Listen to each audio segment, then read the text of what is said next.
Et yo, on est live sur le K-Sui Show. Aujourd'hui, on va aborder un thème très intéressant, un thème que j'apprécie depuis plusieurs années, que j'ai étudié sous différents angles également. Et j'ai été confus aussi pendant plusieurs années. On va parler donc de la science du bodybuilding aujourd'hui.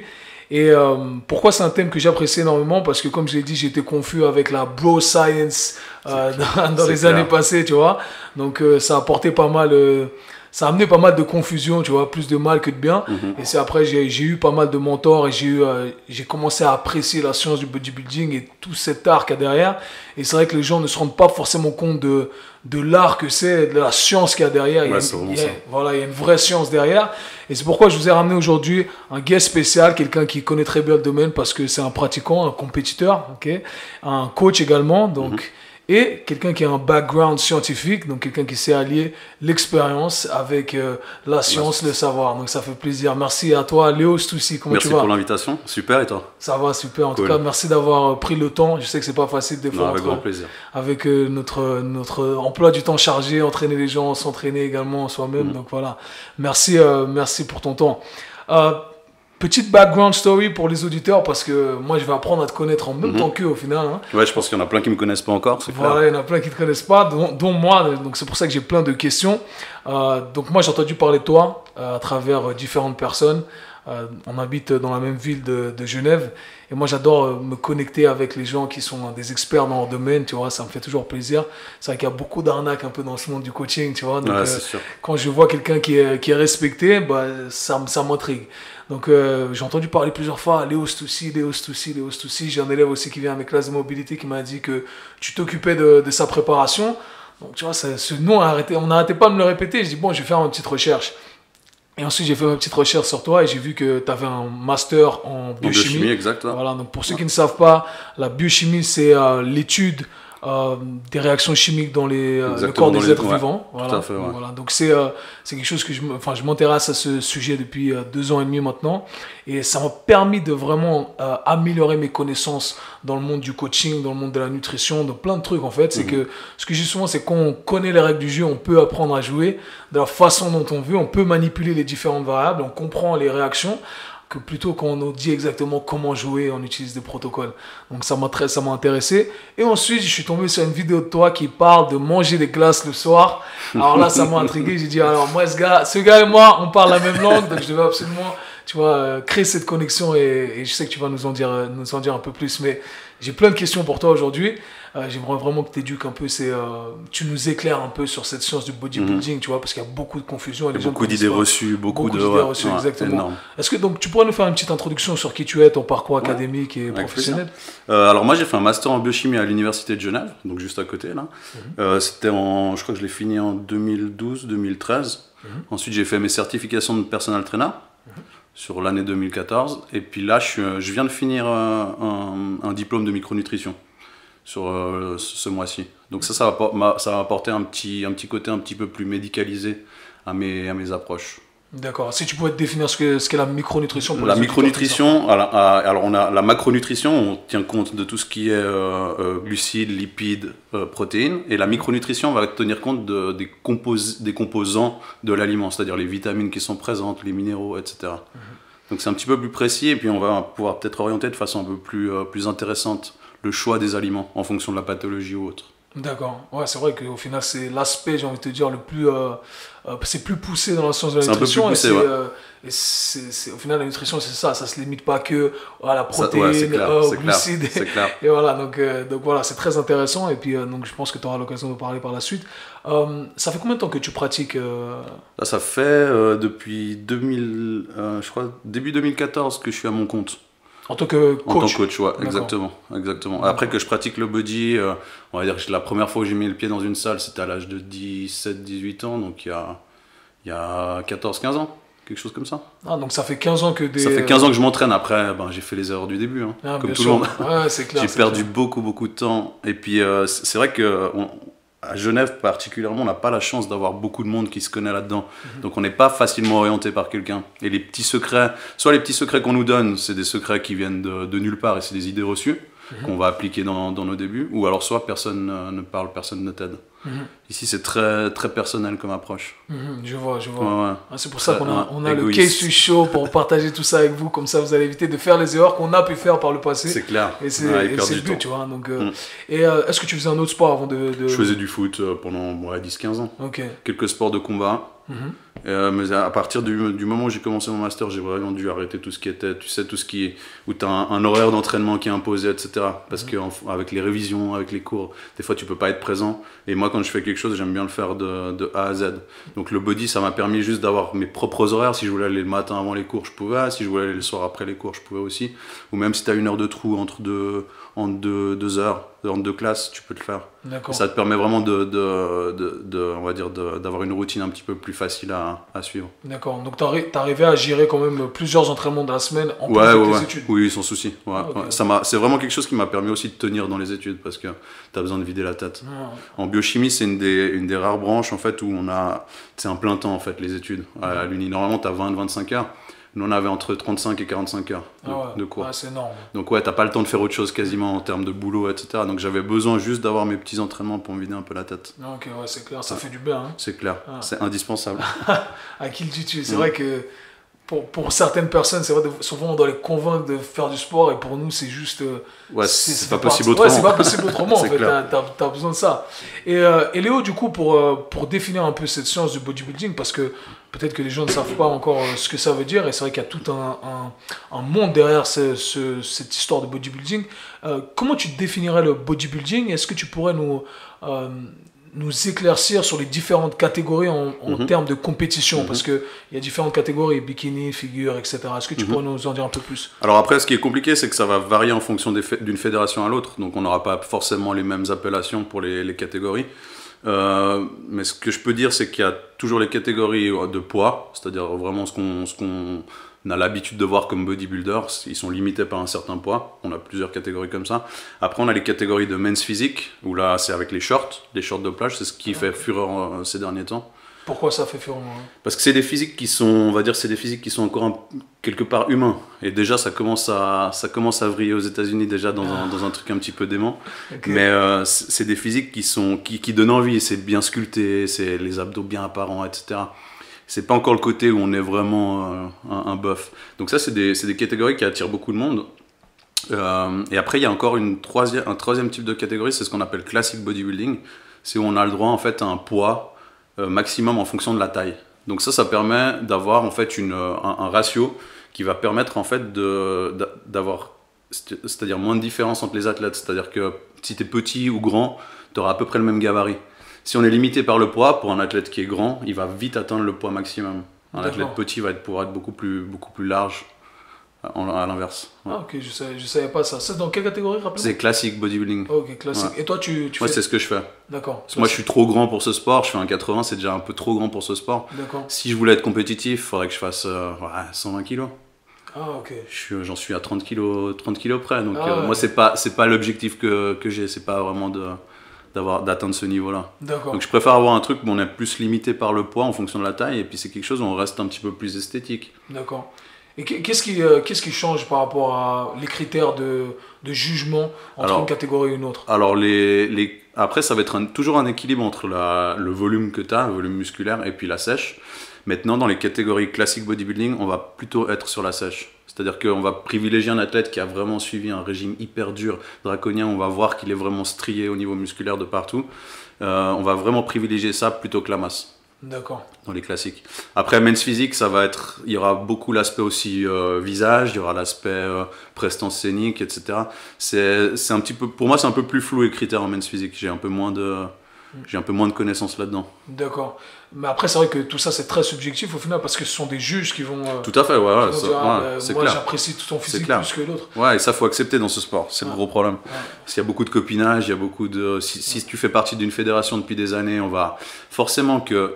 Quand tu arrives sur scène, si le juge te connaît, il va forcément te regarder un peu plus que les autres, parce qu'il te connaît.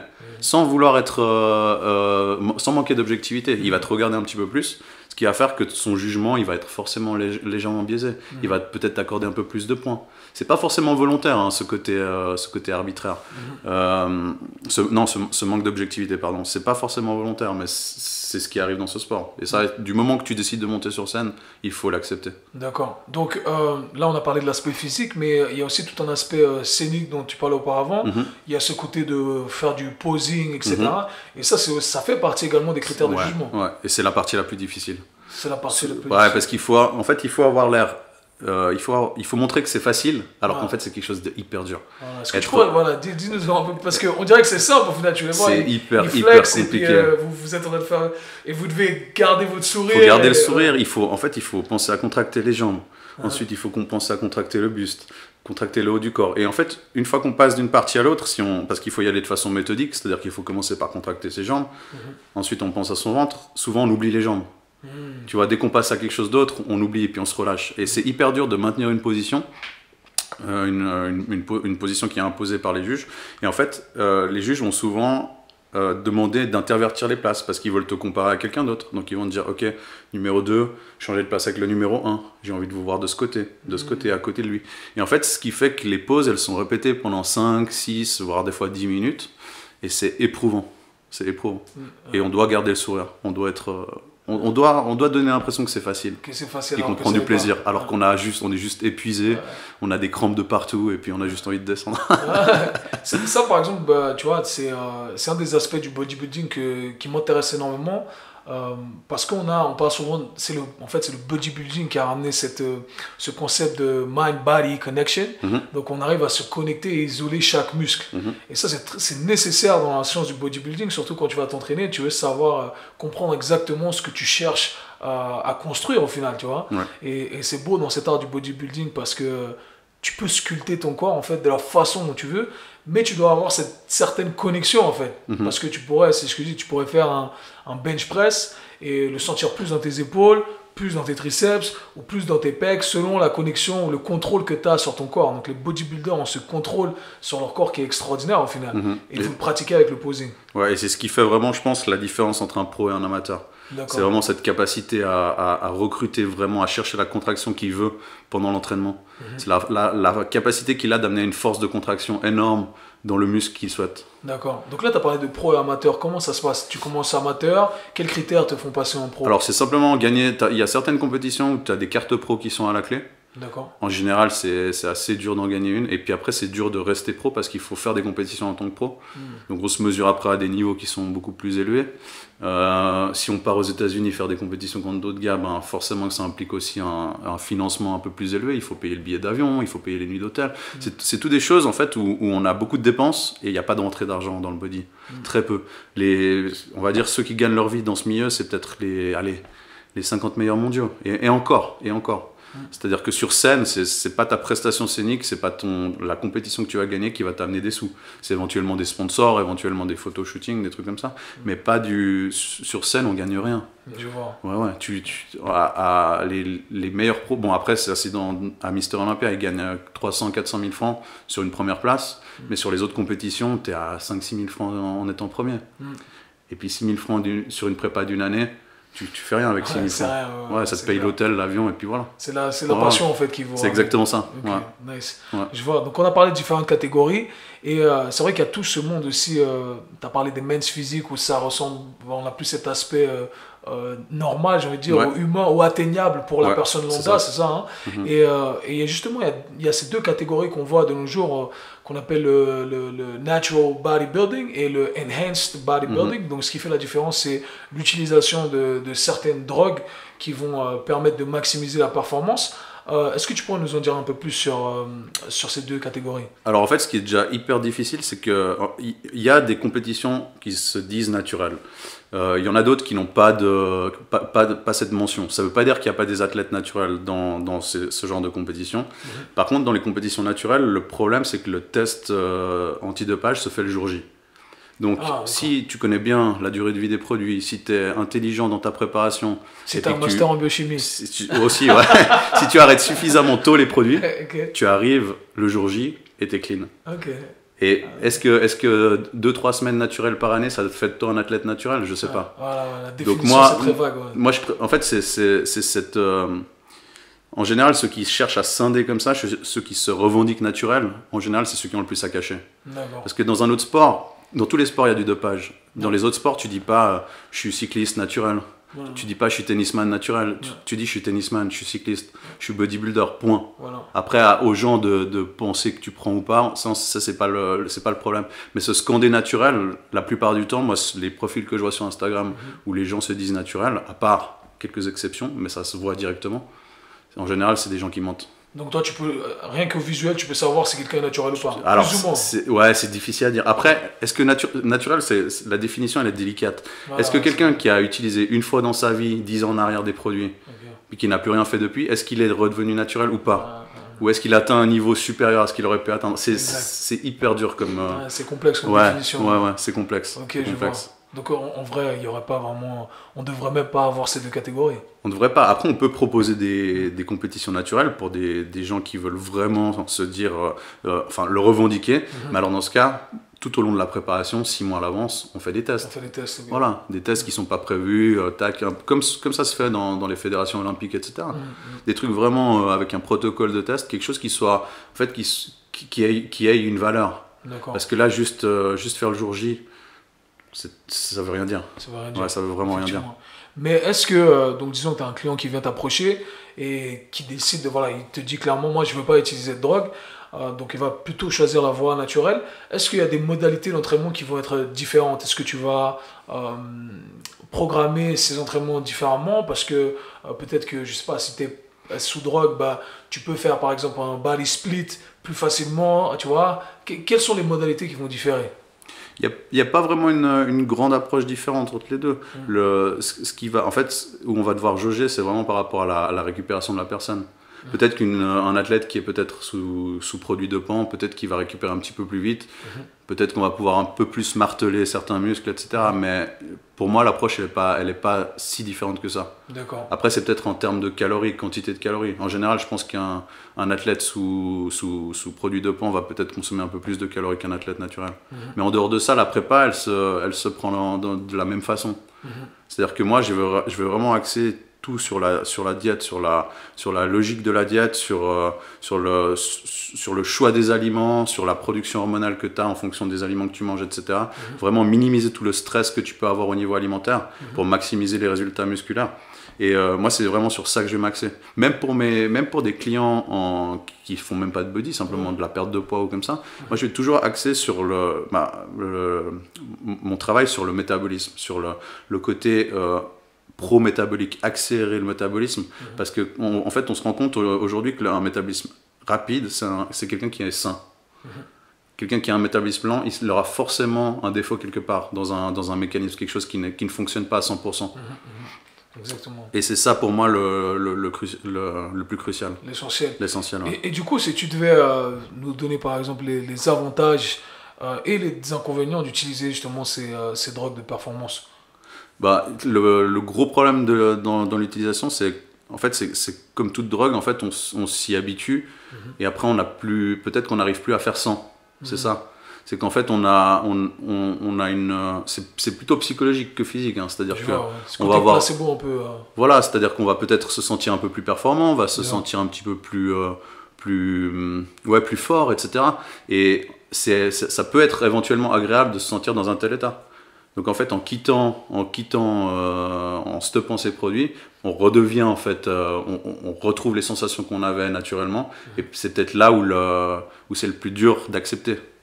Je vois. Peut-être ça. Et bon, on entend souvent ces histoires où les jeunes qui se lancent dans le body, qui justement consomment des drogues chez des gens qui ne sont pas forcément qualifiés pour les recommander. Quels seraient donc les inconvénients au niveau, tu as parlé du métabolisme, toutes les conséquences hormonales qui pourraient arriver éventuellement si on ne respecte pas certaines règles? Il peut y avoir des grosses dépressions déjà, parce que quand on prend un produit dopant, la production endogène de testostérone s'arrête. Donc c'est-à-dire qu'on va mettre en stand-by parce qu'on apporte trop de façon exogène. Donc on met en stand-by cette production. Une fois qu'on quitte ce produit dopant, on se retrouve en fait toujours en stand-by au niveau de la production interne. Donc après, le corps met du temps à se relancer. Et pendant cette période où on est hyper bas en hormones, en testostérone, il peut y avoir tout ce qui est dépression, il peut y avoir de la prise de poids, de la perte de muscle, etc. Donc en fait, c'est là où le cercle vicieux il va commencer. C'est que le jeune qui a été mal recommandé va finir sa cure, comme on peut dire ça. Il va perdre tout ce qu'il a gagné avec sa cure. Il va se sentir pas bien, parce que la testostérone joue un rôle aussi sur l'état d'esprit, sur le mood. Et en fait, il va se retrouver à reprendre quelque chose, alors qu'en fait, il vient à peine de finir sa cure. Et au lieu de se dire, bon, ben voilà, maintenant j'ai expérimenté ça une fois, j'ai vu que je pouvais aller jusque-là, je vais essayer de faire ça proprement, maintenant je vais stopper, je vais laisser mon corps repartir.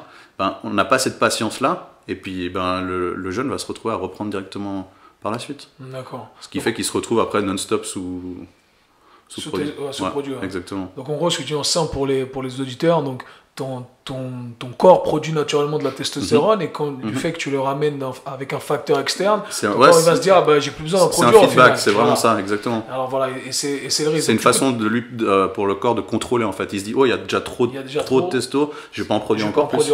Voilà. Donc le corps très intelligent, il comprend tous les signaux. Donc du coup, tu as parlé de cure. Si tu devais donner un chiffre, quel est le temps de la cure? Comment tu procèdes par rapport à ça? Une petite indication. En fait, il y a tellement de variables. Il y a des gens qui font des cures sur 10, 12 semaines, il y en a qui font sur l'année complète, il y en a qui alternent entre différents produits, c'est hyper complexe. Et puis chaque jour, il y a plein de nouveaux produits qui sortent. Ça, c'est comme dans tout sport, il y a toujours un nouveau produit de pont, etc. Donc voilà, donc l'importance de travailler avec un professionnel, parce que c'est très complexe tout ça, donc il ne faut pas s'aventurer tout seul, c'est ce que je dis. C'est le meilleur investissement que vous puissiez faire, en tout cas, engager quelqu'un qui s'y connaît vraiment, comme ça vous n'allez pas foutre votre corps en l'air, c'est aussi simple que ça. Et du coup, donc, le bodybuilding, donc c'est une science que moi, elle m'attire, parce que en fait ce sont des gars qui avaient tout compris à l'époque, que la science est venue valider par la suite, tu vois. Et tu dis, ouais, c'est fou, ils avaient déjà tout savoir. Et quelle était ta pensée sur l'industrie du fitness de nos jours? Comment tu vois cette évolution? Comment tu la vis? Aujourd'hui, je trouve qu'il y a énormément de mensonges.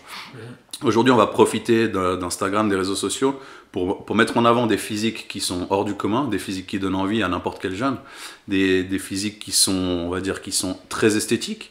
On va mettre sur le profil de cette personne qu'il est naturel, et on va par la suite en plus vendre certains, soit des compléments alimentaires, soit des régimes à la mode, des trucs révolutionnaires, soi-disant, etc. Et on va vraiment profiter en fait du manque de connaissances des gens, en leur affichant un beau physique pour leur vendre n'importe quoi. Et aujourd'hui, c'est vraiment ça l'industrie du fitness, c'est vraiment le gros souci. C'est vrai que quand tu regardes l'industrie du fitness, bon, il y a eu différentes trends au fil des années, mais c'est vrai que le bodybuilding, ils ont toujours été au top, et je pense que c'est un truc qui va jamais tomber en fait, parce que l'industrie du physique, comme tu as dit, le look, au final, on veut tous avoir un meilleur look, et c'est ça qui nous attire en fait.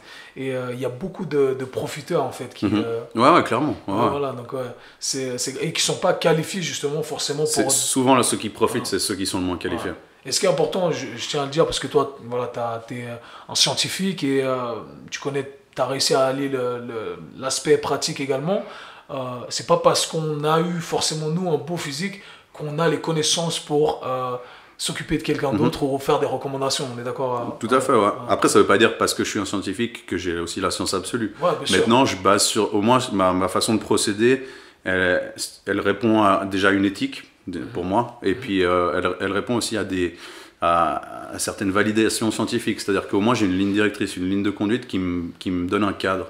Et ça veut pas dire que je ferai jamais d'erreur, mais ça veut dire au moins que j'ai une certaine rigueur dans mon travail. Et ça, c'est très très très important. J'apprécie que tu dises ça, parce que c'est le même, j'ai la même approche, et c'est vrai que quand tu compares, j'ai toujours cet aspect, le côté scientifique, où on se base que sur des études, et des gens qui n'ont pas justement cet aspect pratique, tu vois, de la chose, donc ils vont te considérer comme la moyenne, mais malheureusement la moyenne ne te représente pas forcément, et tu as le gars qui a que le côté pratique, ça a marché pour lui, donc il se dit, ah, ça va marcher pour tout le monde, alors que ça ne fonctionne pas vraiment comme ça, tu vois. La chose de l'entraînement, c'est beaucoup plus complexe que ça. Mais du coup, ça me permet de transitionner sur ton approche du coaching. Je voulais savoir comment ça se passe, la phase initiale, quand tu vas commencer à travailler avec un client compétiteur qui va faire donc du bodybuilding. Quelle est la phase Alors, initiale? il y a déjà tout ce qui est... je vais déjà apprendre à le connaître en termes de ce qu'il a fait, par le passé, en termes de diète qu'il a suivi, parce que suivant ce qu'il a fait comme choix au niveau alimentaire, peut-être qu'il a un métabolisme qui est plus ou moins ralenti. Donc ça va me permettre déjà de déterminer un petit peu les quantités que je vais lui donner au départ. Je vais lui demander des mesures qui sont régulières, des mesures hebdomadaires en termes de tour de taille, tour de poitrine, tour de fesses, etc. Des mesures hebdomadaires de la température corporelle et des battements du cœur. Ça, c'est souvent deux indicateurs qui sont oubliés aujourd'hui par le milieu médical, qui sont... On peut pas définir si un métabolisme est rapide ou non avec ces deux valeurs, mais ça nous donne une bonne indication. Sur la thyroïde, etc. Exactement. Moi, j'ai beaucoup de clients qui ont un métabolisme lent. Ils se réveillent à 35,5 degrés le matin. Et c'est beaucoup trop bas. Et en fait, les pieds froids, voilà. Et les battements du cœur sont aussi en fait sont un indicateur d'un métabolisme sain. Un battement du cœur trop bas est signe que ton corps ralentit. Exactement. Pour être performant dans quelque chose d'autre. Par exemple, un cycliste, il va avoir un battement du cœur très bas parce que son corps sait qu'il doit fournir un effort sur la longue durée. Donc, il doit minimiser un petit peu sa dépense énergétique. Donc, en fait, le corps fait l'impasse sur certains mécanismes, certaines choses qui sont souvent même saines pour lui, pour être plus performant dans le sport. Et un battement du cœur bas n'est pas synonyme de bonne santé. Donc je pense qu'il y a un sweet spot aussi, parce qu'un battement trop élevé, bien sûr, c'est clair. Ça indique une activité du système nerveux autonome trop élevée également. Ouais. Donc voilà. Est-ce que tu pourrais définir pour ces gens ce concept de... Tu parlais du métabolisme, tu vois. Donc un métabolisme rapide, un métabolisme lent. Moi, j'aime personnellement utiliser le métabolisme flexible, tu vois. Mais est-ce que tu pourrais définir ça pour les gens qui ne connaissent pas justement cette science derrière? Un métabolisme rapide, c'est pour moi un métabolisme où en fait le corps brûle suffisamment d'énergie pour tous les mécanismes qu'il doit exécuter. C'est-à-dire qu'il n'y a rien qui va être laissé à la traîne. La production d'hormones, elle va se faire correctement, nettoyage du foie, en fait tous les mécanismes internes au corps, normaux, vont se faire 100% débridés. Un métabolisme lent, c'est quelqu'un qui a un métabolisme qui ne consomme pas beaucoup d'énergie. C'est-à-dire que la dépense énergétique, ce qu'on va allouer comme énergie aux mécanismes qui sont dans le corps, va être plus faible. Donc c'est-à-dire que forcément le corps va devoir faire l'impasse sur certains mécanismes parce qu'il a à disposition une plus faible énergie que ce qu'il devrait avoir. Donc en fait, forcément, souvent c'est la production d'hormones qui baisse. Les hommes deviennent un petit peu plus gras, ils perdent un petit peu leur libido. C'est tout lié en fait à une chute éventuellement de la testostérone.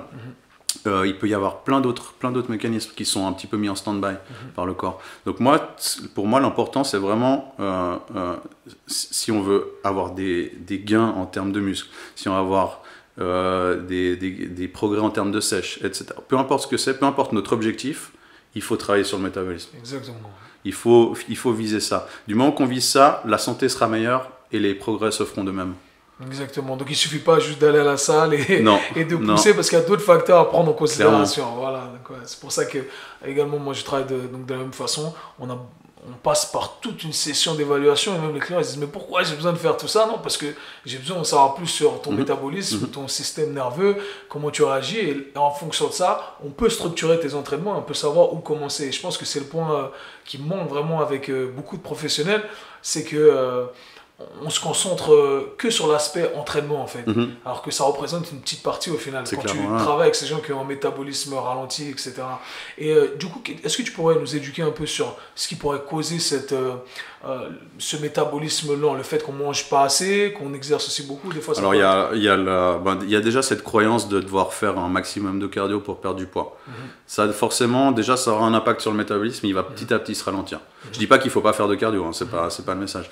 Il y a les choix alimentaires en fait. Aujourd'hui on a beaucoup d'indications des organismes de santé qui sont en fait pas forcément hyper valables.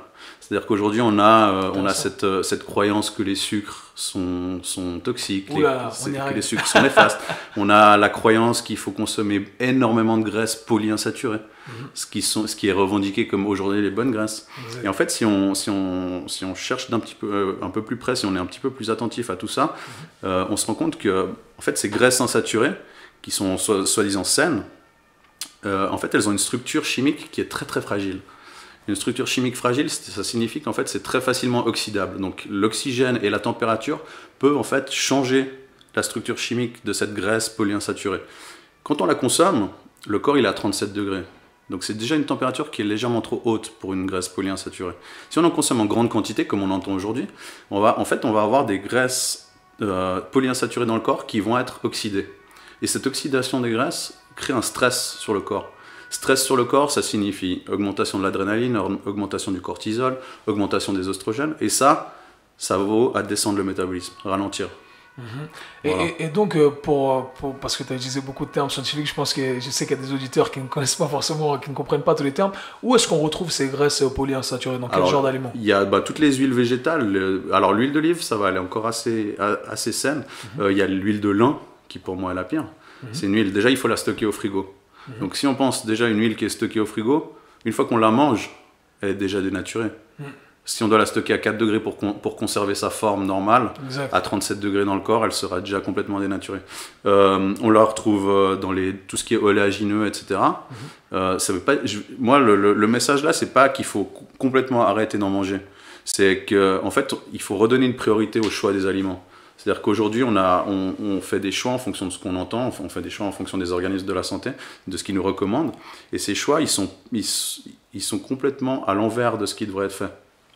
Donc il faut pas, c'est pas parce que notre huile, que nos oléagineux contiennent des polyinsaturés qu'il faut arrêter d'en manger. C'est juste qu'il faut se dire, finalement, j'en mangeais à toutes mes collations, je mangeais ma poignée de noix matin, midi, soir. Peut-être je vais garder ça 1 ou 2 fois par semaine.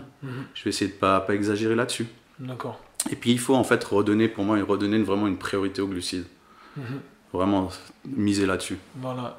Les glucides, voilà, j'attends, je le garde pour après parce que j'ai envie qu'on en parle parce que c'est un peu mon combat aussi de tous les jours, parce que c'est beaucoup d'aliments qui sont diabolisés, d'autres qui sont mis en avant, alors que comme tu l'as expliqué, quelque chose qui peut être bien, en une certaine quantité, après ça peut être mauvais. Donc moi j'aime pas trop aussi ces phrases très catégoriques quand on dit quelque chose est bien, quelque chose n'est pas bien. Tout dépend du contexte, il faut contextualiser les choses. Donc du coup, tu ne recommandes pas de cuisiner avec ces huiles végétales dont tu as parlé auparavant, parce que c'est un peu le... Alors la seule que je recommanderais pour cuisiner, c'est l'huile de coco, la graisse de coco, qui est saturée, elle. Saturée, ça veut dire que sa structure chimique, elle est déjà complètement stable. Donc c'est-à-dire que l'oxygène ou la température ne pourra pas la modifier. Voilà. Ça ne veut pas dire qu'il faut en consommer en grande quantité de ces graisses saturées, parce que j'entends déjà les gens dire oui, mais c'est dangereux pour le système cardiaque, etc. Ça veut juste dire qu'il faut faire attention aux polyinsaturés, se concentrer un peu plus sur les saturés, mais sans en consommer. En fait, il n'y a pas besoin d'en ajouter partout. Aujourd'hui, on ajoute toujours l'huile de colza sur ça, l'huile de truc. On met 2-3 cuillères à soupe d'huile sur nos plats. Il n'y a pas besoin de ces ajouts d'huile. Il faut la garder pour la cuisson, la graisse de coco. Et sinon, il n'y a pas besoin d'en ajouter au quotidien. On a le jaune d'œuf qui est une très bonne graisse saturée. C'est du cholestérol qui nous servira à la production de testostérone. Et ça, c'est essentiel. Attends. Léo, tu es en train de nous dire qu'il ne faut pas enlever le jaune de l'œuf. Non, il faut le garder. Les gars, j'espère que vous avez bien noté celui-ci. Et liquide. Et liquide. Liquide, c'est encore mieux. Parce que sinon on va oxyder En fait, il perd de ses propriétés une fois cuit. Tu sais, c'est marrant, j'ai appris ça à l'époque, mais j'adore les œufs brouillés. Ouais, mais ça va encore. Si tu le fais un peu baveux, ça va encore. Ouais, c'est vrai, je l'aime bien baveux. Et je garde ça en tête. Je me dis, si je le garde un peu baveux, je garde les propriétés justement de... Tout à fait, ouais. Voilà. Encore un mythe que tu viens de démentir. Parce qu'on a cette idée qu'il ne faut pas manger le jaune de l'œuf, que c'est pas bien, ça crée du cholestérol, etc. C'est diabolisé pour rien. Et au final, d'où elles viennent toutes ces recommandations qui sont fausses au final? Souvent, ça vient d'études qui sont malmenées. C'est des études qui sont faites sur quelques semaines, sur très peu de gens. Et en fait, on les utilise comme moyen de justifier en fait, nos recommandations. Parce qu'il y a le problème, on a diabolisé le cholestérol par rapport au cholestérol sanguin, qui crée des soucis au niveau cardiaque. Et en fait, on s'est dit, le jaune d'œuf contient du cholestérol. Il faut pas en manger, sinon ça va augmenter le cholestérol sanguin. Mais c'est pas, en fait, c'est comme pour le sucre, en fait, le problème est pris à l'envers. Si notre cholestérol sanguin est trop élevé, c'est que notre corps ne sait plus l'utiliser. C'est exactement comme si on prenait l'exemple d'une voiture hybride, une voiture qui a un moteur électrique, un moteur à essence. Et puis, cette voiture hybride ne consomme plus du tout l'essence, elle ne fonctionne que sur le moteur électrique. Puis on dit, ouais, mais c'est parce que j'ai trop mis d'essence qu'elle prend plus d'essence. Non, le souci, le réservoir, il reste plein, ton réservoir d'essence, il reste plein, parce qu'elle n'arrive plus à l'utiliser. Et pas parce que tu as mis trop d'essence. C'est complètement à l'envers. C'est intéressant, c'est une belle métaphore. C'est vrai que ça parle. Ouais, c'est assez parlant. Ouais, c'est assez parlant.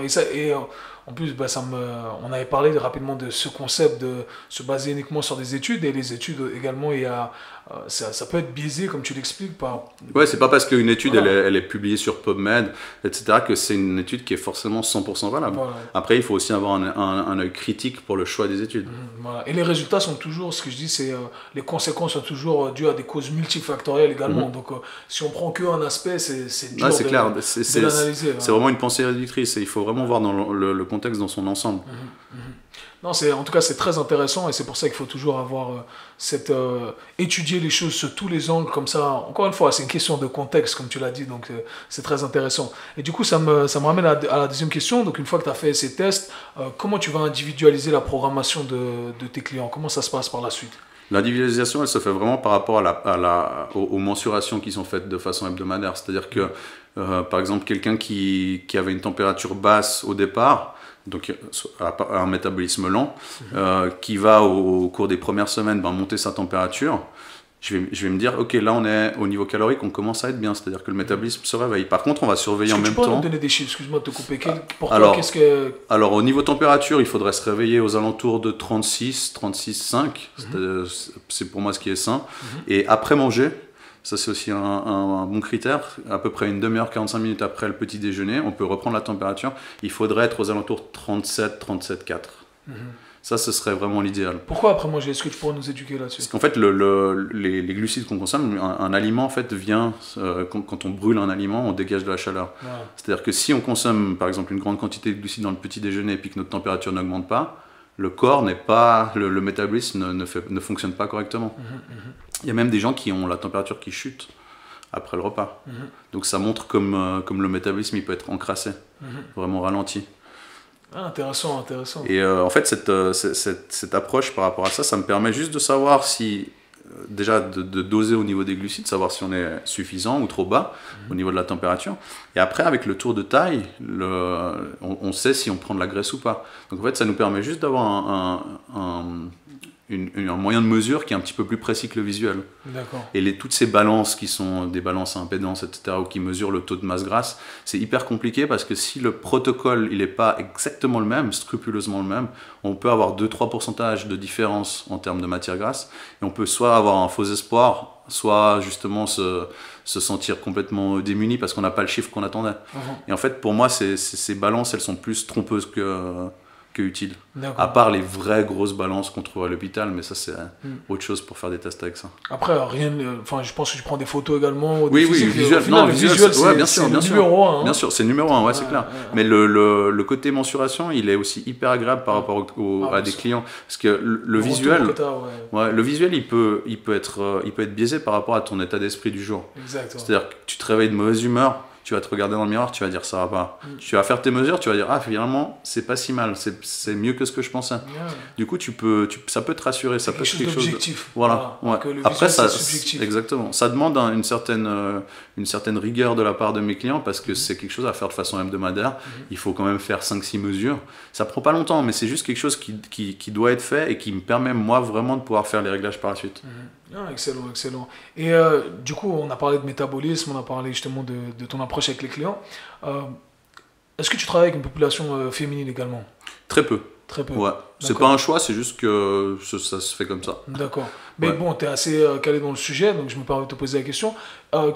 Quelle approche tu devrait se faire différemment quand tu travailles avec une femme? Parce qu'il y a d'autres facteurs à prendre en considération également. Les réactions hormonales ne sont pas les mêmes. Qu'est-ce qu'on doit prendre en considération quand on est une femme et on doit faire du bodybuilding? Alors déjà, une femme, pour faire du body, je pense qu'il faudrait quasiment jamais qu'elle passe par des produits dopants. Parce que le problème des gros produits dopants, comme on l'entend, c'est qu'elle va directement changer elle va se masculiniser. Et ça, c'est pas, pour moi, c'est le problème que aujourd'hui, c'est ta passion. Donc tu peux aujourd'hui avoir envie en tant que femme d'être hyper musclée, mais il faut penser aussi à un après. C'est-à-dire que le jour où tu fais plus de body, le jour où tu n'as plus envie de faire ça, tu fais quoi si tu as toujours une voix rauque, si tu as une mâchoire hyper développée? C'est des signes en fait qui vont rester à vie sur toi. Et ça, je pense qu'il faut être intelligent là-dedans. Au niveau de l'approche, après, ce qui est un peu plus compliqué avec une femme, c'est déjà si elle prend un moyen de contraception ou pas. Parce que ça va influencer ses taux d'hormones. Et puis, il y a ces menstruations régulières qui font que parfois, elles vont faire un peu plus de rétention d'eau, parfois un peu moins, etc. Après, l'approche en soi, elle est assez rigoureusement la même. En termes d'entraînement, en termes d'entraînement, en termes de diète. À part que forcément, elles auront moins de calories. Mais sinon, l'approche, la logique derrière est la même. Après, aussi, juste pour éduquer les gens, le pourcentage de masse grasse que tu vas utiliser pour une femme, pour les hommes, ne sont pas les mêmes. C'est vrai que moi, j'ai eu l'occasion d'avoir des collègues qui étaient dans le monde du physique. Et il y a beaucoup de femmes, en tout cas, je reprends toujours cet exemple, surtout avec une collègue à moi qui fait du bodybuilding. J'ai vu des femmes qui n'avaient pas leurs règles pendant 3 mois, tu vois, qui mangeaient énormément peu de calories pour l'activité qu'elles faisaient, et du coup ça a foutu en l'air leur métabolisme, tu vois. Donc ça, c'est très long à retrouver, ça. C'est très long à retrouver, donc il faut reconstruire tout ça, et ouais, ça prend du temps, donc c'est un truc à faire attention. Mais ces erreurs, elles sont faites sur la majorité des compétitrices. Ouais, exact. Il y a des taux de calories qui sont tellement bas, c'est des taux qui ne devraient même pas être atteints par des adolescentes, par des filles qui ont 12-13 ans. Exact. C'est quelque chose, forcément, si on minimise la consommation de calories, on va minimiser une énorme quantité de processus dans le corps. Et tout ce qui est production d'hormones, elle est en général, alors c'est rare que ça reste dans les choux complètement toute une vie, mais ça met du temps à repartir. Et puis les premiers moments où on cherche à faire repartir ça, forcément, qu'il va y avoir une prise de poids, donc c'est des trucs où ce sera des moments où il faut passer qui seront délicats en termes d'état d'esprit. Ouais, c'est vrai. Et puis, ce que je dis tout le temps, c'est qu'on repense un peu. J'aime bien revenir de temps en temps sur cette théorie de l'évolution. Le corps, il ne sait pas ce que c'est une diète. Il ne sait pas ce que c'est une compétition. Non, donc, pour lui, il se dit attends, là, c'est la famine, il n'y a pas assez à manger. Et puis il se dit, bah attends, son métabolisme, il va se dire, bah, moi là maintenant, bah, je ne peux pas avoir d'enfant, je ne vais pas faire en sorte que les choses se passent normalement dans mon corps parce que ce n'est pas le moment. Là, j'ai faim, il n'y a pas à manger, on doit survivre. Et on met notre corps dans cet état de survie en fait. Et après, le métabolisme commence à se dérégler petit à petit. Ouais. Donc voilà, c'est un truc Et c'est d'autant plus faux parce que dans cet état de survie, le corps ne veut pas perdre du gras. Exact. Il retient le gras. Parce que le gras, c'est ton stock. En fait. Exactement. Exact. Et on cherche à sécher, on cherche à perdre du gras en mettant notre corps dans un état dans lequel il ne peut pas en perdre. Voilà. Donc c'est vraiment le... D'où l'importance d'avoir les marqueurs qu'on prend durant les tests, etc. pour nous indiquer où il faudrait commencer. Ouais. Donc ça t'est déjà arrivé de commencer par exemple avec quelqu'un et lui dire écoute là, peut-être que tu vas prendre du gras pour qu'ensuite on puisse le perdre, pour ramener ton métabolisme à un niveau, parce que ça m'est déjà arrivé personnellement, aie pas peur. Mais ça va prendre un certain temps pour qu'on ramène ton métabolisme à un état sain. Parce que là, t'es dans la merde. La majorité des gens, c'est ça. La majorité des gens, c'est ça. Ouais. Et c'est étonnant comme souvent je te retrouve à avoir des gens, ils mangent plus, tu vois. Et au début, ils ont peur parce qu'ils disent non. C'est clair. Et il y en a qui même ils mangent plus et ils se sentent beaucoup mieux. Et il y en a qui perdent du poids également et tu ramènes leur métabolisme à un niveau normal et ils se disent waouh, je me suis jamais senti aussi bien. Tu vois, c'est des petits puis même dans la vie de tous les jours, même dans leur travail, tu te sens mieux. Ah, bah oui. Parce qu'un métabolisme qui fonctionne bien, c'est une personne qui est alerte au niveau mental, qui est là, qui a pas trop d'hormones de stress, donc il va être plus performant dans son travail, il va être plus performant dans son entraînement, ça va vraiment en fait influencer positivement toute sa vie. C'est intéressant. Donc voilà, j'espère que vous prenez des notes, les auditeurs du K-Swiss Show. Ça nous a pris des années, en tout cas personnellement, ça m'a pris des années à comprendre tout ça. Long, ouais. Donc là, c'est un cadeau qu'on vous offre. Donc voilà, il faut prendre un maximum de notes. Donc du coup, Léo, comment tu approches la nutrition avec tes clients? J'imagine que tu as des séries de tests, ou quelle est ton approche en général? Est-ce que tu es basé plus sur une alimentation flexible, ou est-ce que tu leur écris des programmes exactement? Alors moi, je laisse le choix des aliments en orientant un petit peu, c'est-à-dire comment je vais leur dire, voilà, pour moi, tu devrais faire tel choix 2-3 fois par semaine, tel choix 1 ou 2 fois, ne te prive pas de tel aliment, mais essaye de le réduire au maximum. Par contre, je vais dire, voilà, alors mange tant de viande, tant de légumes, tant de glucides, tant de riz ou tant de pommes de terre, etc. Je vais donner une quantité quand même à peser. Le but n'étant pas de rendre la personne dépendante à la balance, c'est juste d'avoir le même langage au départ. Parce que si tu ne donnes pas une quantité au départ, forcément que tu auras une fois la personne va prendre une cuillère de riz, ce sera une grosse cuillère, une fois ce sera une petite, et tu n'auras pas quelque chose un jugement objectif sur sa diète. Exact. Donc j'ai juste besoin au début que les gens pèsent leurs aliments. Et mon approche, en fait, je me rends très disponible au niveau des messages. C'est-à-dire que la personne elle a une question, savoir si elle peut remplacer un aliment par quelque chose d'autre. Je vais lui donner la raison pour laquelle je pense que oui ou que je pense que non. Il y a une espèce d'autonomie que je cherche à donner, une espèce d'éducation que je cherche à faire. En général, la plupart, à part les clients qui font de la compétition, la plupart de mes clients, ils font un cycle de 12 semaines avec moi, et puis après, ils sont autonomes. Ils n'ont plus besoin de moi, ils reviennent plus vers moi par la suite. Tu parles que de l'aspect nutrition là. Ouais. Oui. Voilà. Donc en vrai, ce que tu dis, bon, au début il faut traquer pour que par la suite ça devienne intuitif. Forcément. Voilà. Donc, c'est vrai que les gens ils veulent commencer avec en se disant mais ça peut être intuitif. Non, tu n'as aucun repère en fait, tu n'as aucune base de référence. Donc si tu peux t'en sortir, mais c'est un peu du bol. Ouais, c'est un peu du bol. Voilà, c'est pas. Moi, j'aime bien me baser sur des chiffres également. Ouais, il faut. Voilà, Après, il faut pas rentrer dans la psychose où la personne, elle va se rendre vraiment accro à cette balance et puis elle va tout peser. Faut petit à petit essayer de la quitter au fur et à mesure du suivi. Mais il faut au moins au début qu'elle estime, qu'elle dise, ça, c'est 200 grammes de pommes de terre, ça, c'est 100 grammes de viande. Ouais, exactement. Voilà. Mais pas après vivre avec cette balance. Ah non, c'est horrible. C'est clair. Mais au début, c'est peut-être nécessaire pour que par la suite. Je pense que c'est vraiment nécessaire. Tout devient acquis quand on le répète assez de fois et après c'est un automatisme au final comme tout et n'importe quoi, n'est-ce pas? Nice. Et du coup, quels sont les plus gros challenges selon toi, mentaux et physiques qu'un bodybuilder, auquel il doit faire face? Est-ce que tu pourrais, toi en tant que compétiteur déjà et en tant que coach? Alors le premier aspect c'est pendant une prépa, c'est en fait on va tellement descendre en calories, enfin tout en restant dans une norme qui est quand même viable, mais on va descendre tellement bas en calories qu'on va perdre en fait la capacité de se distraire. On va vraiment avoir un seul truc en tête, c'est quand est-ce qu'est le prochain repas. C'est-à-dire qu'en fait on va devenir, tu perds en fait la capacité de lire quelque chose, t'as plus l'envie de te distraire, t'as plus la force de te distraire. Tu essaies d'aller au cinéma, t'arrives pas à suivre le film, tu regardes pas en fait, tu regardes à gauche à droite, tu penses à ton repas. Et en fait ça rend une préparation hyper longue, parce que en fait t'as plus que cette date qui est fixée. Et ça pour moi c'est le plus gros challenge mental, c'est vraiment pendant cette prépa. Après, il y a le deuxième challenge mental, c'est à la fin d'une prépa. C'est qu'une fois quand on s'est fixé un objectif, et puis qu'on l'a atteint, c'est qu'on se retrouve en fait nu, sans rien. Il y a plus rien. C'est passé, on a fini notre prépa, maintenant je fais quoi? Et il y a beaucoup de gens qui dépriment dans cette période-là. Parce qu'ils se retrouvent sans objectif, comme s'ils étaient en train de flotter. Et sinon, pour moi, c'est vraiment... Mais la plus grosse difficulté, c'est vraiment pendant la prépa. C'est d'être suffisamment fort pour ne pas... rester dans ce qu'on a prévu en termes de diète, parce qu'on est la seule personne qui peut s'empêcher d'ouvrir le frigo. Il n'y a personne pour nous dire de ne pas le faire.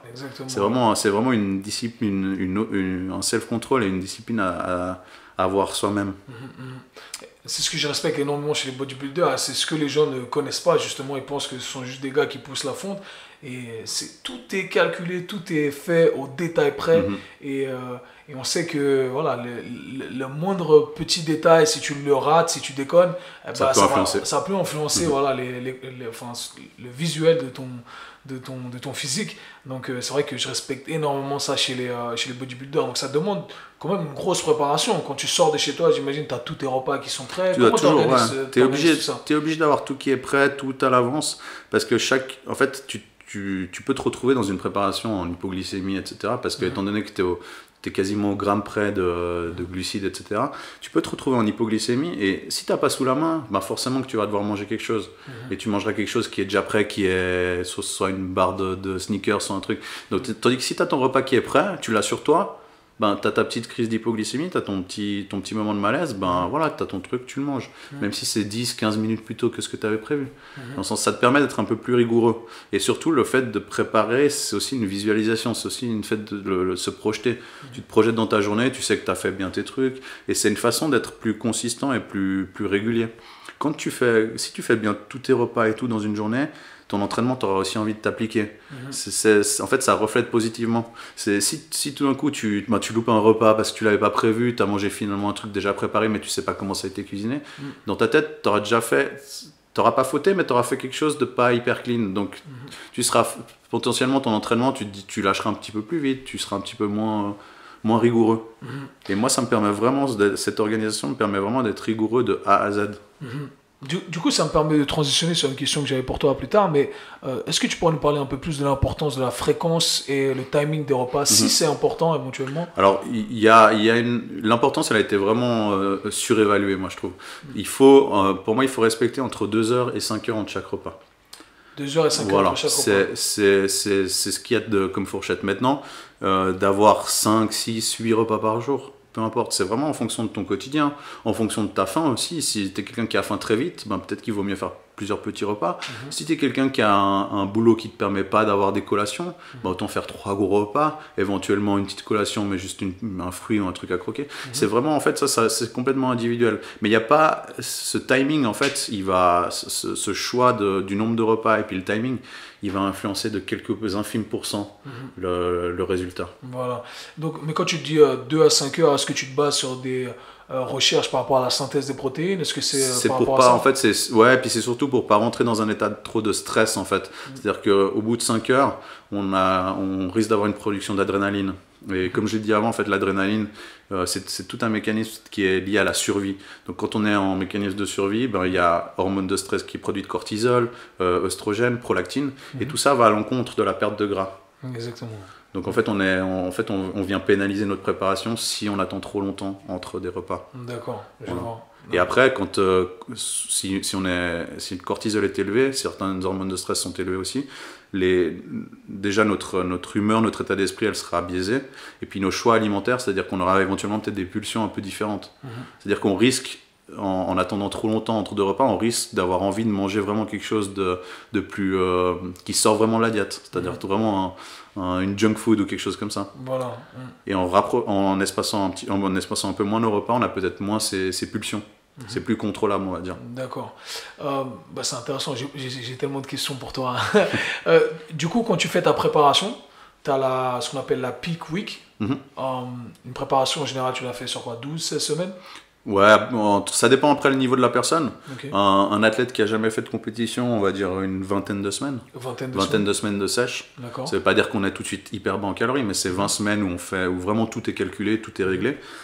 Pour quelqu'un qui a déjà fait 2-3 compétitions, on peut descendre à 12 semaines. 12 semaines. Ouais. Okay. Ouais. Progressivement, on va créer un déficit calorique. On le crée en général, c'est toutes les 2 semaines. Enfin, j'ai pas un modèle qui est forcément préétabli, mais il faut pas descendre non plus trop vite. Faut bien faire attention à la température, qu'elle baisse pas trop rapidement non plus, pour pas que le métabolisme se ralentisse, sinon c'est contre-productif. Mais en gros, ouais, toutes les 2-3 semaines, tu descends entre 200 et 500 calories. Après, ça dépend, c'est variable entre chacun, mais c'est à peu près la structure que j'ai. Ok. Ouais. Et donc après, tu as la dernière semaine, donc la peak week. Ça, c'est une semaine qui est très importante parce que tu vas devoir faire des choix qui sont très importants également. Est-ce que tu pourrais nous en parler un peu plus? Quels sont les choix que tu fais? En général, on a ce moment où on coupe complètement les glucides et ensuite on va carb up, je sais pas comment on dit en français. Ouais, c'est recharger. Ouais. Recharger, voilà. Ouais. Donc, est-ce que tu pourrais nous expliquer? Alors moi, je fais pas la période de décharge où je coupe les glucides.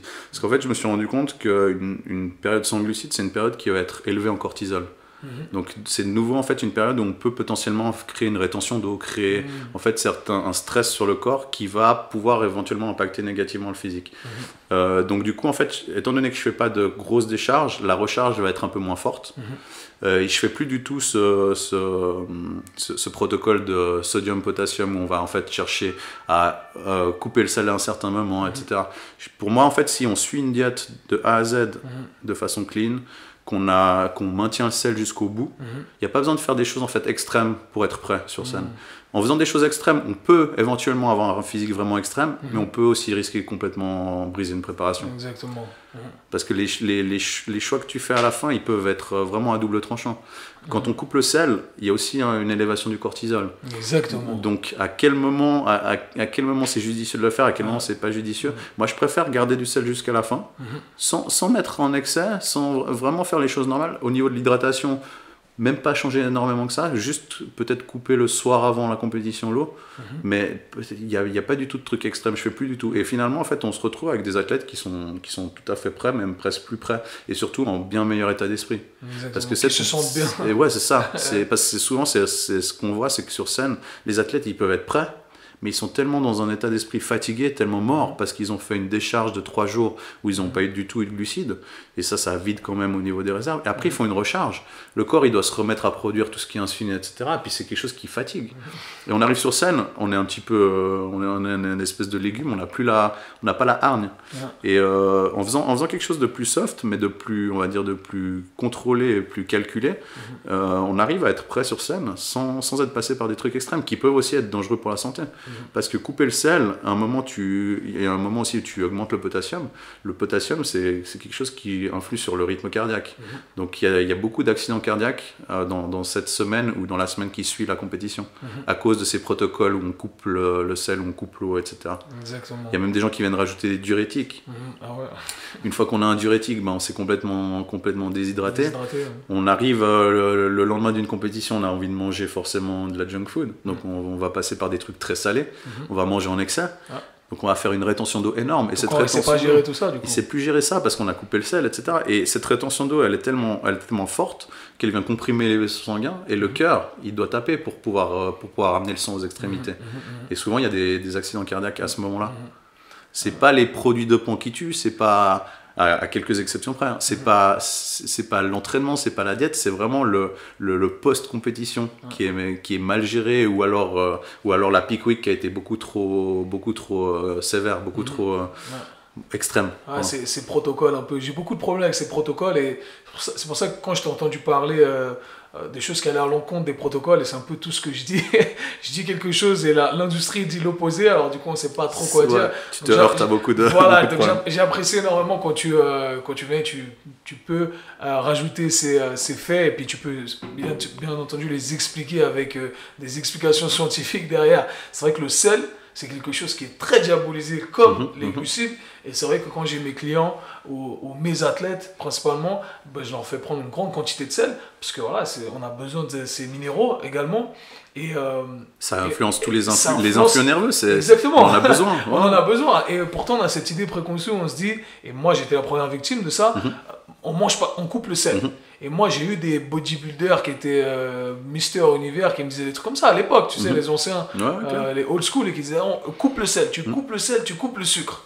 Et c'est vrai, c'est qu'il y a quelques années, le sel, en tout cas, ça fait une année où j'ai complètement changé ma vision sur le truc. Tu l'as réintroduit. Ah, et pas qu'un peu, tu vois. Et on se sent bien mieux. Voilà. Et quelle quantité tu le recommandes à la population générale et à Alors, je fais pas tellement peser le sel, mais en tout cas, je dirais un minimum 4-5 grammes de sel par jour. C'est-à-dire pour quelqu'un qui cuisine ses aliments, hein, je parle vraiment, si c'est une personne qui achète de l'agroalimentaire, là il va falloir être plus prudent. Mais quelqu'un qui cuisine ses aliments, qui part d'aliments bruts, il faut saler les plats, il faut saler jusqu'à obtenir un goût salé. C'est-à-dire que c'est vraiment, on s'arrête du moment qu'on sent un petit peu le sel dans les aliments. Exactement. Et ça, c'est un assez bon indicateur. Et en fait, ce problème de sel, il engendre vraiment des rétentions d'eau énormes, parce que les gens se coupent de sel. C'est l'inverse, c'est ce qu'on nous vend, voilà. C'est l'inverse. Si vous prenez du sel, ça va faire de la rétention d'eau. Et en fait, c'est les gens qui coupent le sel qui font de la rétention d'eau, parce qu'il y a le cortisol qui est élevé. Puis une fois qu'ils vont manger, parce que souvent ils ont un cheat meal ou un cheat day, comme on l'entend souvent, le sel il est réintroduit de nouveau, le corps ne sait pas le gérer, et là survient la rétention d'eau. Tandis que moi, étant donné que j'ai du sel au quotidien, si je vais manger un soir au resto, même 2-3 jours de suite, j'ai pas de rétention d'eau du tout. Légèrement peut-être, mais le corps sait gérer. Voilà, exactement. Et c'est important de le garder, ce sel. Et c'est ce que je dis souvent, les gens, je leur demande pas forcément de mesurer, mais au final, on va jamais trop saler. Si on cuisine, parce que tu sens, c'est désagréable. C'est désagréable. Donc voilà, donc le sel, c'est une bonne. Merci Léo de nous avoir éclairé là-dessus. Les gens, prenez des notes encore une fois, c'est très important ce qu'on vient de dire là, c'est des secrets d'état qu'on vient de... Et arrêtez avec le sel sans sodium. Et arrêtez avec le sel sans sodium. Le Lossad là, arrêtez. C'est incroyable, tous ces nouvelles trends qu'il y a sur le marché. Partout tu peux faire de l'argent. Je te jure mon gars, et tu profites en fait du manque de savoir de ces personnes, et c'est vrai que souvent je me sens incompris dans l'industrie, parce que on nous vend ces trucs en disant... c'est soit noir soit blanc en fait, alors que la vérité elle est toujours un peu au milieu. Et quand je leur dis non mais c'est pas ça, mais ça veut pas dire que je suis à l'encontre complètement de ce qui se dit, c'est juste que, voilà, encore une fois, il faut contextualiser les choses, il faut les comprendre, et peut-être que c'est faux ce qu'on nous dit là, tu vois, mais bon, on profite malheureusement des gens qui ne connaissent pas, et c'est pour ça que je tenais absolument à te ramener sur le podcast. Du coup, en parlant de... On parle du show, on parle de la peak week, on a fini son show. Comment t'entames cette phase de récupération? Parce que tu as créé un gros déficit calorique. Maintenant, il faut être prudent. Tu peux pas manger de la junk food pendant des semaines, tu vois, parce que c'est ce qui se passe souvent. Tu vois, les bodybuilders ou même les gens qui font ces transformations de 12 semaines, ils montrent la photo des 12 semaines, mais ils ne montrent pas la photo d'après-après. En fait, ils ont repris encore plus de poids. Tu as tout relâché. Voilà, exactement. Est-ce que tu pourrais nous en parler un peu plus? Et il faut petit à petit, parce qu'on a forcément, en étant en déficit calorique, on ralentit le métabolisme, il n'y a pas d'autre choix. Exact. On ne peut pas le maintenir aussi élevé que ce qu'on voudrait. Donc il faut forcément réintroduire petit à petit des calories. Maintenant, moi, je l'entame comme ça, la phase post-chose. C'est qu'on va diminuer un tout petit peu les entraînements juste pour avoir un peu de vacances. Parce qu'on parfois, on s'entraîne jusqu'à 2 fois par jour avant un show. Donc, on va diminuer un petit peu les entraînements et puis on va chercher, en fait, on peut même, ce qui est assez intelligent, c'est de faire une diète inversée. C'est vraiment prendre, vraiment, en fait, quasiment ce qu'on a fait les dernières semaines, puis le faire dans l'autre sens, en fait, réaugmenter. Après, il n'y a pas besoin d'être aussi précis que ça, mais simplement être conscient de ne pas tout de suite repasser à des taux de calories complètement fous. Et puis s'autoriser forcément des plaisirs, mais pas non plus manger tous les jours de la junk food. Voilà. Et souvent, en fait, quand on mène une préparation qui est faite de façon intelligente, à la fin d'un show, on a beaucoup plus de facilité et beaucoup plus envie de rester sain. On n'a pas envie parce que moi, je connais beaucoup de gens qui ont suivi des préparations beaucoup trop drastiques, beaucoup trop basses en glucides. En fait, c'est ton corps après qui t'appelle pour aller manger de la junk food. Dans une préparation, on maintient un petit peu les glucides plus élevés. Ces envies, elles seront beaucoup plus minimisées. C'est-à-dire qu'on pourra plus facilement se contenter d'un seul repas cheat par semaine, tranquillement, sans être frustré. Et avoir envie, en fait, de rester clean et de manger bien. On crée moins de réactions compulsives comme ça. Donc Léo, c'est important là, parce que là tu nous dis, j'ai ma caméra qui déconne de temps en temps, donc là Léo, tu es en train de nous dire un truc important, tu es en train de nous dire qu'il faut manger des glucides quelque part pour pas être frustré, parce que c'est un des nutriments les plus importants pour notre corps, pour notre cerveau, notre système nerveux, le bien-être de notre corps. Donc il y a toute cette diabolisation des glucides. Est-ce que tu pourrais nous citer en quelques points assez simples pour que l'audience puisse comprendre l'importance de manger des glucides et pourquoi on ne devrait pas les diaboliser? En fait, je pense que cette diabolisation, elle vient d'une mauvaise compréhension du diabète. En fait, on a cette croyance que le diabète, il vient d'une consommation excessive de sucre. Le diabète, pour ceux qui ne connaissent pas, c'est une glycémie, donc c'est un taux de sucre sanguin qui est trop élevé de façon permanente. Et en fait, ce taux de glucides est trop élevé de façon permanente, pas parce qu'on consomme trop de glucides, mais parce qu'on a perdu la capacité de les utiliser, parce qu'on a consommé d'autres nutriments. C'est-à-dire qu'en général, une personne devient diabétique parce qu'elle consomme plutôt trop de graisse que trop de sucre. Donc elle oriente un petit peu plus son métabolisme sur les graisses, et du coup elle perd cette capacité à oxyder le sucre comme le corps devrait le faire normalement. C'est ce qu'on appelle, en fait, c'est le cycle, pour ceux qui voudront rechercher, c'est le cycle de Rendel. En fait, c'est une compétition qu'il y a entre glucides et lipides au niveau du métabolisme. C'est-à-dire que quand le corps se met à utiliser des lipides en grande quantité, toute l'oxydation des glucides se fait plus. D'où le problème d'une glycémie trop élevée qui conduit à un diabète. Voilà. Ouais. Donc voilà, n'ayez pas peur de manger des fruits le soir. Hein. Il y a du sucre, mais voilà, c'est bien les fruits, les mecs. N'importe quand. N'importe quand, ouais, c'est fou. Ouais. Moi, ce mythe, il me rend malade. Et moi, j'en étais victime également. Donc, tu vois, j'ai toujours de la compassion pour les gens quand ils me parlent de ça et j'essaie de leur expliquer. Mais... Et tu sais de quoi il vient ce mythe? Et je sais pas du tout. C'est une étude qui a été menée sur des souris. En fait, par rapport au fructose, donc le fruit contient du fructose, c'est le sucre principal qui est dans le fruit. Et ils ont mené une étude sur des souris. Ils ont remarqué qu'en fait, en consommant de façon excessive des fruits, les souris devenaient grasses, produisaient en fait stockaient du gras. En fait, ce qu'on ne sait pas, c'est que le fructose chez la souris est converti, je crois, je sais pas, je vais dire un chiffre, mais c'est quasiment 50 fois plus en gras que chez nous. C'est-à-dire que les souris ont une enzyme que nous n'avons pas. Donc même en mangeant des fruits, je crois qu'on convertit peut-être 1 ou 2 grammes de gras par jour. C'est-à-dire que le sucre des fruits peut être au maximum converti en gras à 1 ou 2 grammes par jour. intéressant. Donc c'est hyper négligeable. Et en fait, on se base sur une étude qui est sur des souris. Déjà, ok, ça peut donner une indication intéressante. Je dis pas que les études faites sur les souris sont inutiles, mais on peut pas utiliser ce schéma pour justifier ce qu'on fait sur l'humain. Ouais, c'est vrai que c'est malheureux. Après, c'est vrai qu'on peut pas prendre pour les études. Je comprends qu'on puisse pas enfermer des êtres humains. C'est sûr, ouais, c'est sûr. C'est vrai qu'on a toujours, il y a toujours ce contre-argument qui revient quand il y a des débats en disant ah bah non mais ça c'est fait sur des souris, c'est pas fait sur des êtres humains. Donc comme tu as dit, on prend certaines indications, certaines informations, mais avec des pincettes parce que voilà, il y a des choses qui changent entre un être humain et puis un animal. Donc c'est intéressant. Donc toi tu manges le sorbet en préparation le soir? Alors ouais, plutôt du sorbet pour ceux qui sont intolérants au lactose. Après, ça c'est un autre débat, mais ou alors plutôt de la. Prochain podcast. Ouais, idéalement on pourra faire sur les intolérances. Avec grand plaisir, ça va. Ouais. Et sinon plutôt une glace en fait. L'intérêt de cette glace le soir, c'est de lutter en fait contre la parathormone. La parathormone, c'est une hormone qui est produite en fait, qui vient déstocker le calcium osseux. C'est une hormone qui est liée au stress. C'est une hormone qui va augmenter un peu la tension artérielle. Et en général, c'est une hormone qui peut nous réveiller la nuit. Qui va nous apporter un sommeil qui est léger, qui est mauvais. En mangeant en fait une glace, la glace contient des graisses saturées qui proviennent du lait. Et elle contient souvent du calcium. Et puis, elle contient du sucre.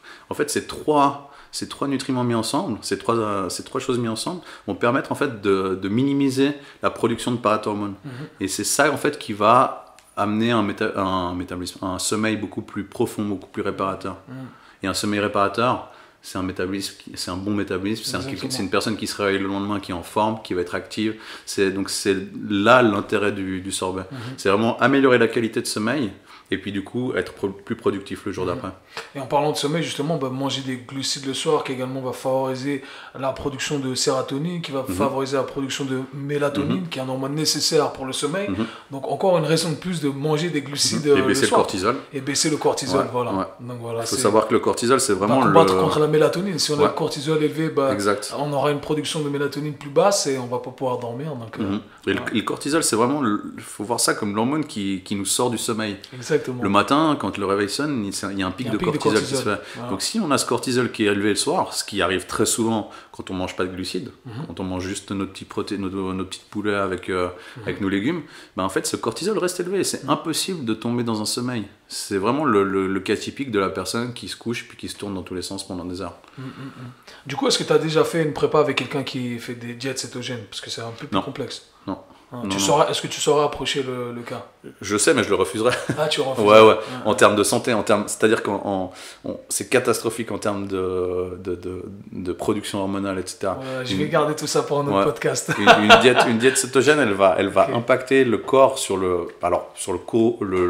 moyen long terme. Exactement. Mais c'est quelque chose qui est très dur à régler après par la suite. Une personne qui sort d'une diète cétogène, en général, on met plusieurs mois à récupérer un métabolisme correct. Voilà. Une diète cétogène chez une fille va simplement arrêter ses règles, elle va troubler complètement. Voilà. Une fois qu'elle va retrouver ses règles, étant donné que les hormones protectrices auront été moins produites, elle va retrouver des cycles menstruels beaucoup plus douloureux, avec beaucoup plus de pulsions en termes alimentaires, etc. Donc c'est des périodes qui vont être beaucoup plus dures. Donc il y a la diète cétogène qui est très dure à suivre pendant qu'on est dedans, mais il y a l'après-diète cétogène qui est encore plus dure. Voilà. Et ce qui est important à noter, surtout quand on parle de cette diète, parce qu'il y a tout cet aspect religieux derrière cette diète de nos jours, c'est que ce qui marche sur le court terme, ça ne veut pas dire que c'est bien sur le long terme. Et c'est ce que les gens confondent en fait. Et encore une fois, j'étais victime de ça moi-même. Je me sens bien sur une diète cétogène sur le court terme. Certes, parce que peut-être tu as enlevé des aliments qui créent des réactions immunitaires ou autres. Et puis tu dis, donc c'est la diète miracle. Et puis au final, tu restes coincé là-dessus. Et puis tu as d'autres problèmes. Et tu es complètement biaisé parce que tu dis, non, mais ça a marché pour moi sur le long terme. Mais tu refuses même d'accepter ces... Ouais, tu n'acceptes pas les preuves. Voilà, les preuves en fait, tu vois. Et c'est très malheureux. Mais je note ça pour un autre podcast. Il y a beaucoup de choses à dire là-dessus. Et cette difficulté par rapport aux diètes cétogènes, les gens qui l'essayent, ils l'aiment bien parce qu'en fait, étant donné qu'on fonctionne sur un peu un métabolisme de survie, sur la production d'adrénaline, l'adrénaline, c'est une hormone qui te réveille, c'est une hormone qui te rend alerte. Exact. C'est une hormone de survie. Donc en fait, les gens ils vont avoir une sorte d'état d'euphorie grâce à cette hormone. Donc c'est pour ça qu'ils vont dire, ah mais je me sens mieux, je me sens beaucoup plus là, j'ai moins de somnolence la journée. Parce qu'il y a de l'adrénaline. Mais l'adrénaline, c'est pas une hormone qui doit rester présente au quotidien. Exactement. Ouais. C'est vraiment juste en cas de survie, en cas de nécessité. Voilà, donc prochain podcast sur la diète cétogène et les intolérances avec Léo Stoussi, c'est noté en tout cas. On a beaucoup de choses à dire là-dessus. Et du coup, Léo, si tu devais nous dire un peu, selon toi, quelles sont les plus grosses erreurs que les coachs de bodybuilding font, ou les athlètes eux-mêmes qui décident de se préparer, faire une prépa de bodybuilding. C'est un peu tout ce dont on a parlé aujourd'hui, c'est descendre les glucides trop bas, les couper totalement, supprimer le sel, et puis surtout beaucoup trop élevé en protéines. C'est-à-dire qu'on a passé 2 grammes de prod par kilo, c'est plus tellement nécessaire. Après, si c'est une question de combler un petit peu, avoir un peu plus de satiété parce qu'on a moins d'autres aliments, je le conçois. Mais moi, je vois des gens qui sont en prise de masse, ils ont 3,5-4 grammes de protéines par kilo. Et ça, c'est quelque chose qui vient impacter aussi de façon négative le métabolisme des glucides. C'est-à-dire qu'on va peut-être être moins capable d'utiliser correctement les glucides si on consomme en excès les protéines. D'accord. Voilà. Intéressant. C'est un peu tout ce qu'on a dit. Et c'est fou en fait, c'est qu'on vient de démentir tous les mythes, tout ce qu'on nous dit de faire en fait. En fait, tout ce qu'on vous a dit, vous oubliez et vous faites tout ce qu'on vous dit. Donc voilà. Léo, j'ai une dernière question pour toi qui est la question spéciale qui suis chaud. Si tu devais passer une soirée avec une personne, que ce soit une célébrité ou autre, qui serait-ce et pourquoi? Alors moi, pour le savoir, ce serait le docteur Ray Peat. C'est un petit peu celui qui m'a fait changer ma façon de penser. C'est quelqu'un qui est bien parce qu'il n'a pas un message autoritaire. Il va t'indiquer un peu où regarder. Il va te dire, voilà, moi j'ai fait telles études sur ça. J'en conclus ça. Et puis en fait, il soulève une question, tu vois. Il a pas un message autoritaire comme le milieu médical l'aurait aujourd'hui. Donc il y aurait lui pour son savoir, et puis pour le physique, et puis sa moustache, Chris Bumstead. Ok. Ouais, moustache, j'ai essayé, ça me va pas. C'est dégueulasse. Il n'y a plus que le physique à essayer d'avoir. Ok. Excellent. C'est un qui fait du bodybuilding classique aux USA. Ok. Ouais. Nice. Et est-ce que tu as un bodybuilder préféré, mis à part lui? Après, moi, je m'identifie plus tellement aux gros bodybuilders parce que c'est trop extrême. Mais j'ai toujours été fan de Jay Cutler, qui est maintenant à la retraite. Ouais, c'est un personnage que j'aime bien. Après, physiquement, c'est quelque chose qui fait rêver, mais c'est pas dans le rêve de l'atteindre. C'est plutôt surnaturel. Je vois. Nice. En tout cas, Léo, ce fut un plaisir de partager ce moment avec toi et d'apprendre. Tu nous as beaucoup éduqué là-dessus. Avec grand plaisir. Et voilà, j'espère qu'on aura l'occasion d'en faire un autre ou d'autres par la suite. C'est sûr. Yes, merci pour ton temps, mon gars. Merci. Yes.